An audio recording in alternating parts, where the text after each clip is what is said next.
A pleasure to meet y'all at last. And now, something tells me it's about time that we actually try ourselves something that I haven't gotten back to in a while. Yeah, I really am sorry. For those of you who are wondering, I'm of course talking a bit about Nerf Secrets Revealed Tears of the Clown.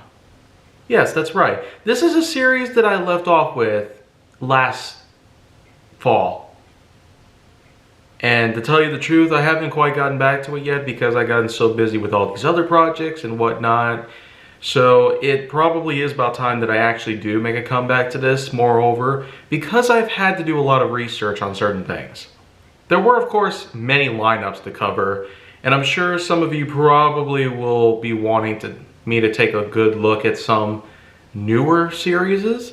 So you know what? Maybe it is time that I do come back to do Tears of the Clown stuff. So, as per usual, let's shrink ourselves down to this corner. So, as you can see, I got the tier list right there. And more importantly, the franchise that we're going to be specifically looking at are the Minecraft blasters. And that's right, this series has been going on since summer of 2021, beginning with the Microshot's Ender Dragon. Yeah, it's basically the final boss in the game Minecraft is known as the Ender Dragon. When you enter the end, where all the Endermen come from, the Ender Dragon is known to exist as well. And when you defeat it, you are rewarded with a heck of a lot of XP. But how does a Nerf blaster variation of the Ender Dragon come to be? Well, not great by any means. Microshot's blasters have been more viral than an entire pandemic. Considering we went through one of those, that's even more scary. Just to wonder how many more Microshot's blasters could possibly come out. So while I can basically just say it's not a good Jolt variation, we can at least give it the benefit of the doubt that the Microshot's lineup was considered to be a more cheaper variable of what the full-sized series of Nerf blasters had been like. I mean, considering that there are so many Microshot's blasters out there, it probably does make more sense, considering by a beneficial standpoint as well as a marketing standpoint, that the perspective from the buyers and other such consumers that come around, they want to get their hands on a good Nerf collection for the cheap. So they, of course, would just go and invest in the Microshots more often than with the full-size blasters. If you've ever wondered out there, when some people might have a Microshots, well, Strong Arm or Mega Blaster or Flip Fury or any of that good stuff, the thing is, in contrast to the actual Flip Fury, Strong Arm, Magnus, and other blasters that have been released over the years, the Microshot's variations of these blasters have made it so that collectors can basically get their hands on their favorite blasters for a much more affordable price, while basically being stuck with a smaller frame that can hardly fit most adult-sized hands like my own. And considering the fact that this was the final boss of Minecraft, one of the greatest games ever made in history, it's kind of dumb to just simply start off a Minecraft-related Nerf lineup by simply creating a bunch of Microshot's blasters.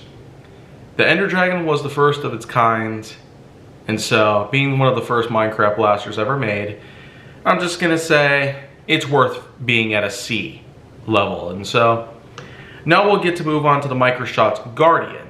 Yes, basically another popular mob, as they're referred to in Minecraft, which relates to the different enemies that you fight in the game. The Guardian is known to be a soldier, a protector of the Elder Guardian in the Underwater Kingdom. Basically, when you have your own world set up, a common seed that's implemented within each and every world coding is known as the Underwater Kingdom. This is where you can find certain materials including aquamarine, as well as prismarine and prismarine bricks. Not to mention the sea lamps, which are basically blocks that act like lamps, similar in a way to glowstone or even redstone cubes. And so, of course, these Underwater Kingdom while they do have their own exclusive stuff in there, the Guardian and Elder Guardians were pretty formidable foes, having unique powers of their own. But the fact that the Guardian was made into a Microshot's blaster just the same as the Ender Dragon was, While I wouldn't say it's probably as severe on a certain note by any case, the Guardian actually is a rather good blaster to hold on to. In contrast to the other Microshots blasters that came around throughout 2021 for Minecraft and Nerf's little collaboration gig, I would say that the Guardian does have a bit of a slight advantage. Not having its own enclosed trigger guard as opposed to what the Ender Dragon as well as the Ghast have both had. I would say the Guardian at least gets a good rank up knowing that it can fit a lot more better, knowing I wouldn't have to squeeze my large fingers into such a tiny trigger guard. And so, up in the B, it'll pretty much go. But then we get to the Ghast. Yeah, not quite good. Enough said.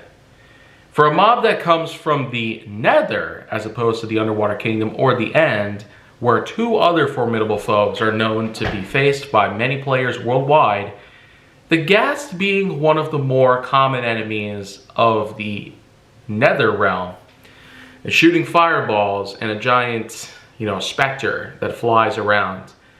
Being made into a microblaster, yeah, there's just not much more to say here. So, down the sea along with the Ender Dragon. But basically, this is where we basically reach an ending for the whole thing. Because then they started developing other blasters that were more correspondent with actual weapons from the game. Like the Pillager's Crossbow. The Crossbow, which basically came as an add-on alongside the Pillagers, Vindicators, and other such enemies that were known to be more on the humanoid perspective, as opposed to what the typical creatures of the night, like zombies, skeletons, and creepers, and spiders. The thing is, the Pillagers were basically much like the Norwegian Vikings during that particular era throughout the 10th, 11th, and 12th centuries. It was a bit more of a Norse conflict era that involved a lot of Viking warfare and brutal combat. But the usage of Pillagers in the Minecraft franchise was meant to be more of a modernized variation. A landscape that basically gave us some time to consider with the usage of bows, crossbows, and axes. This was more of a simplistic nature as opposed to what we've seen on the more conventional or even contemporary basis. But in terms of how the Pillager's Crossbow has done, basically, not many great things have been said about it. And I feel like that might as well just be considered a fair judgment because its design is vaguely similar to that of the Zombie Strike Crossfire Bow, which itself is just simply activated by a simple priming rod in the back. But it's basically fixated on a certain sled track, which does allow for it to have a T shape in the back end, which can make it very ergonomic and satisfying to pull back. But the Pillager's Crossbow has a bit of a different design to it. Not exactly that intuitive, but in any case, it actually still does have plenty to offer that can help make it a pretty useful blaster. Even if you're not a Minecraft fan, you could just simply pretend that this is a blocky recreation of the Zombie Strike Crossfire Bow, and as a result, let's send it up to B. So, this will basically take us to the Stormlander, which is in fact based on the hammer. Yeah, basically, Minecraft's own hammer, which is part of the Forge collection, or Blacksmith collection, if you will, which included various bits including the furnace, as well as a kiln, which was meant for creating clay-related structures. Because as you would also guess, every biome has its own unique clay configuration, which also comes in various different colors. Much like how you can make wool and glass in various colors amongst all spectrums, it turns out you can also have clay in different spectrums as well. And when you glaze clay by putting it in the kiln, it comes out in a beautiful certain pattern. But as for the hammer, it was converted to become its own signature weapon as part of the Nerf Minecraft lineup, known as the Stormlander. And it's basically as simple as it is. Put a dart in a barrel, prime it, and fire. Nothing too much more to it than that. Having one dart in it can make it a bit tedious on behalf of the knowledge that having to reload it constantly can put you at vulnerability for attack by the opposing parties. And maybe that might affect it in a certain negative way, but it could be negligible. If you have your own technique of having your own way of reloading a blaster quickly, then basically it can be considered a negligible option. So I would consider the Stormlander to be a good hammer-related weapon. It's not necessarily marketed as a melee weapon, unlike what we've seen from the Zombie Strike Blade or even any of those old N-Force weapons. And being that somehow these foam weapons are actually still being made, I mean, there was Doomland's versions, and there's even the more recent Dungeons and Dragons Honor Among Thieves, which itself had some new blasters.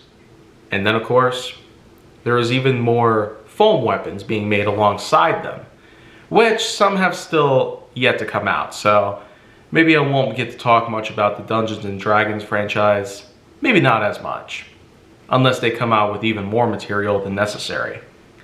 But of course, for the Stormlander's ranking, we'll just put it up at C, mostly because of the one dart tediousness that comes along with it. Now we get into yet another Microshots blaster, the Elder Guardian. Yeah, it's just what you expect. It's an Elder Guardian modeled into a Microshots blaster. Not much more to say on that part.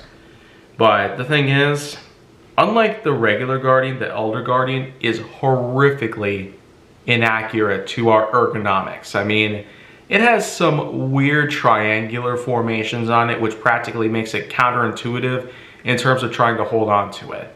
I've seen way worse blasters with this kind of anti-ergonomic stuff. And so, I mean, look at all the horrible Alpha Strike blasters that came out at first, like the Spinneret and the Fang and the Wolf. They were just horrible. I mean, for 2019, the start of the pandemic, it makes a lot of sense to have a crappy Nerf blaster series made as a means to compete with the other cheaper alternatives to Nerf. And I'm glad that series ain't coming anywhere near today. So, Elder Guardian, down to the D. Yeah, our first D ranking for today. But we're not done yet. We have the Saber Wing motorized bow. The Saber Wing motorized bow. Yeah, just Saber Wing for short.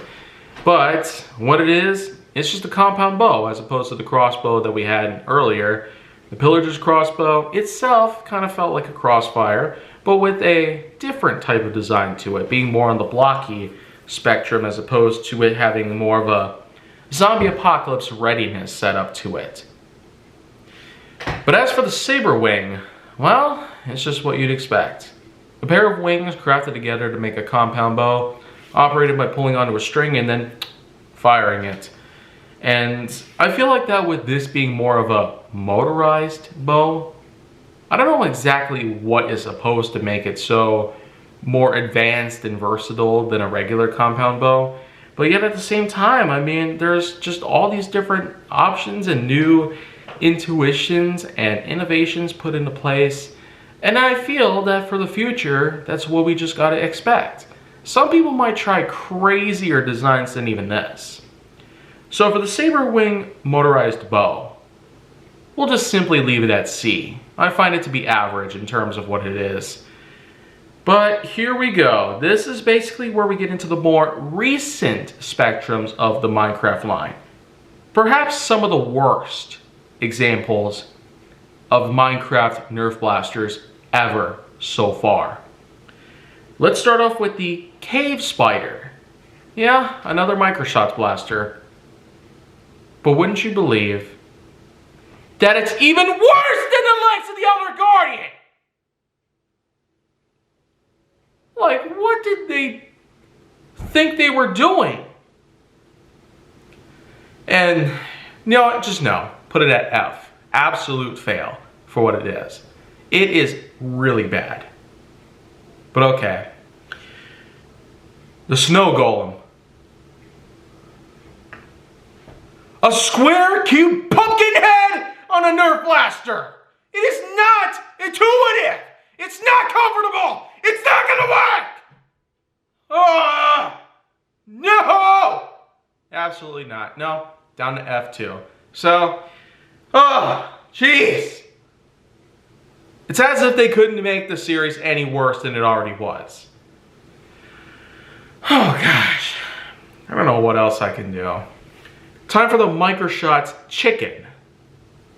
A chicken?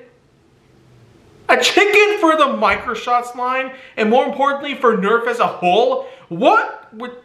Oh, jeez. I feel like I've gone way overboard here. Okay.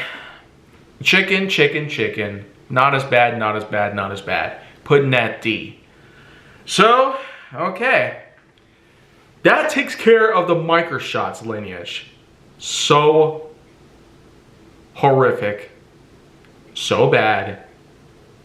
So anti-ergonomic and whatnot. Man. So now it's time that we get to talk about the full-size blasters that have come out in the year of 2023. Time for the Ender Dragon. Yeah. We gone from a Microshots blaster to a full-sized blaster. Basically, this is the Ender Dragon full-sized. Has a long barrel in the shape of the dragon's neck and head, which holds one dart in the mouth, which honestly is a rather unique way to go. It kind of does remind me of the lightning shots that come out of Night Fury or Toothless from How to Train Your Dragon.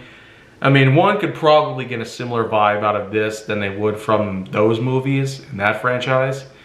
But maybe more importantly, it's the fact that it has itself the front legs, which act as a pump, and the back legs, which act as the grip, and the trigger itself. And then you have the tail, which actually does act like a rather decent stock. Nothing else could possibly come anywhere close to this piece. And to tell you the truth, this is awesome. Downright awesome. I don't know much else I could say about this piece of mine, but the thing is, Ender Dragon itself was a huge upgrade over the Microshots variation. So, being a more full-sized blaster, I do hope they continue making this as awesome as possible. So, what are we gonna do? Send it all the way up to A. Yeah, might be a little too generous there.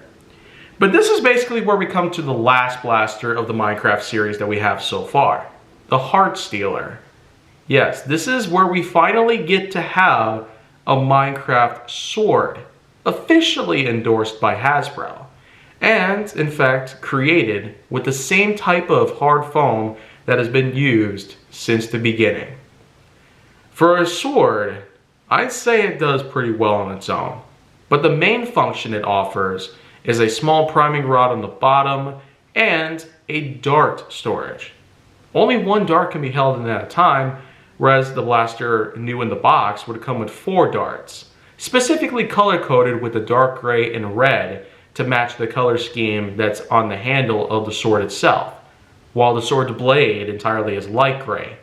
So, in all seriousness, this was one of the only blasters that I've basically gotten a hold of, whereas most of the other blasters from the Minecraft series are ones that I don't actually have. So, the thing is though, for a full-size blaster at least, the Heart Stealer is actually pretty good. I would not consider the Ender Dragon to be all that perfect, but yet the Heart Stealer itself probably doesn't come that much closer to it, and so, being that it's a comfortable grip, very lightweight as opposed to what a real broadsword would have, and moreover, can fire darts, that's like having 2 birds killed with 1 stone. So, I find this to be a great blaster. Probably not as good as the Ender Dragon itself. The full, not the Microshots, but the Heart Stealer gets put up at the B. So, that closes out this whole entire thing. So far, we have ourselves a few good rankings and some that are just downright horrible.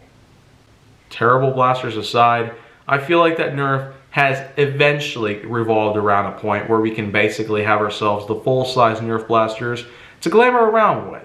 But I'm sure that someday they might come up with more material for the Minecraft franchise. And if Minecraft has newer weapons put onto them, then I'm sure Hasbro would follow up by having Nerf blasters modeled after them. But even if it does end up happening at some point in the future, I'm not exactly going to look every which way forward to being able to purchase them or to even give out my own review of them. And even if they do happen, it might only be from blind luck in life. So, if you guys want to see more of this stuff, Tears of the Clown is going to have a lot of new suggestions, and I'm sure to say that a lot of people are going to want to see more of this stuff at some point. So make sure that you like, subscribe, comment, follow me wherever you can find me, and stay on the Hollywood side if you'd like to see more.